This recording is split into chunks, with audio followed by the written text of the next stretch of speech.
¿Qué tal? En este análisis vamos a desglosar un capítulo fascinante, lleno de contrastes, del Evangelio de Marcos. Vamos a destilar esta compleja historia en una narrativa clara y sobre todo poderosa.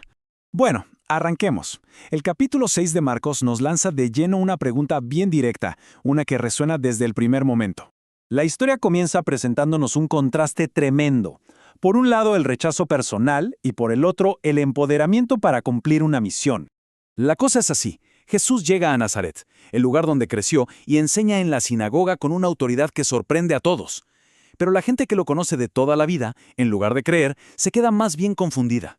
Y fíjense en las preguntas que se hacen, es increíble. ¿No es este el carpintero, el hijo de María? O sea, lo conocen tanto, o creen conocerlo tanto, que esa misma familiaridad se convierte en una barrera, les impide ver más allá del vecino que conocían. Y Jesús, al ver esto, les da en el clavo con esa famosa frase. Es como si dijera, claro, aquí, donde todos creen saber quién soy, es donde menos honor recibo. Y esa incredulidad es tan fuerte que de hecho limita los milagros que puede hacer allí. Pero, ¿qué pasa después de este rechazo? Uno pensaría que se detendría, pero no. Todo lo contrario. Inmediatamente da un giro, delega su autoridad y empodera a sus discípulos para que ellos salgan a su propia misión. Y no los manda así nomás, les da instrucciones súper específicas. Fíjense. Ir de 2 en 2, sin posesiones, dependiendo completamente de la hospitalidad. La idea es clara. El poder no está en lo material, sino en el propósito. Y justo aquí, la narración hace un corte, como en una película.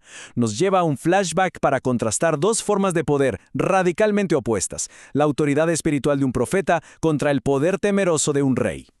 Resulta que el rey Herodes se entera de los milagros que hace Jesús. Y en vez de sentir curiosidad, le entra una paranoia total. Se le mete en la cabeza que es Juan el Bautista, a quien él mismo mandó a ejecutar, que ha vuelto de la muerte. Y ese miedo nos lleva directo a la trágica historia de por qué lo mató. A ver, repasemos esta cadena de sucesos.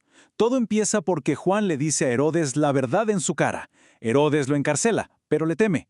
Luego, en una fiesta, una promesa impulsiva a la hija de su esposa lo pone entre la espada y la pared. La chica, manipulada por su madre, pide la cabeza de Juan. Y Herodes, atrapado por su orgullo y por el que dirán, cede. Una decisión basada puramente en el ego y el temor. Este contraste es brutal, ¿no? Por un lado, el poder de Herodes, basado en el miedo, impulsivo, que lleva a la muerte y al remordimiento.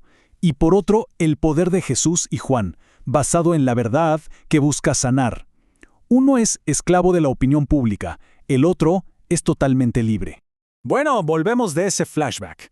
Ahora el foco de la historia cambia radicalmente y nos vamos a encontrar con dos de los milagros más asombrosos del texto. Imaginen la escena. Una multitud enorme, más de 5,000 hombres sin contar mujeres y niños, en un lugar apartado. Ya es tarde, tienen hambre. La solución lógica de los discípulos es, despídelos, que vayan a buscar comida. Para ellos es un problema logístico, para Jesús es una oportunidad. Pensemos primero en la magnitud, 5,000 hombres. Fácilmente podrían ser 10,000, 15,000 personas en total. Es una cantidad de gente impresionante, un verdadero reto. ¿Y qué tenían para darles de comer a todos ellos? Apenas 5 panes. Es casi una broma. No alcanza ni para empezar. Y para rematar, 2 peces. O sea, la provisión es ridículamente pequeña para el tamaño del problema. Pero lo increíble es lo que pasa después. No solo comen todos, sino que se sacian. Y al final, sobran 12 cestas llenas. Pasan de la escasez más absoluta a una abundancia que desborda, una señal potentísima. Y la cosa no termina ahí. Más tarde, esa misma noche, ocurre otro evento extraordinario. Jesús se queda orando en la montaña y ve a sus discípulos en el mar, remando con todas sus fuerzas contra el viento. Y entonces, se acerca a ellos, caminando sobre el agua. Ellos, claro, se mueren de miedo, piensan que es un fantasma. Pero él los calma con esas palabras: «¡Ánimo! ¡Soy yo! ¡No temáis!». Y aquí está el punto crucial. Uno pensaría que después de ver todo esto, ya está, lo entenderían. Pero no, el texto es muy claro. Aún no habían entendido lo de los panes. Sus corazones de alguna forma seguían cerrados, endurecidos. Esto es clave. Y así llegamos al final del capítulo, que es como cerrar un círculo perfecto. Nos muestra un contraste final entre cómo lo recibieron en su casa y cómo lo reciben en otros lugares. A ver, al principio, en Nazaret, todo fue escepticismo, por la familiaridad. El resultado, incredulidad y pocos milagros. Ahora, en Genesaret, es todo lo contrario. Lo reconocen, hay fe, hay un entusiasmo desbordante. Y el desenlace, por supuesto, es completamente distinto.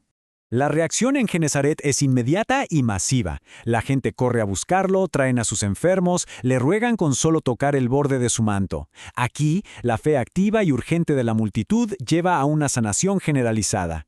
Es un cierre que resalta con fuerza el contraste con el inicio. Entonces, todo este capítulo de altibajos, de contrastes tan marcados, nos deja con una pregunta flotando en el aire. ¿Qué es lo que realmente abre la puerta para que suceda lo extraordinario?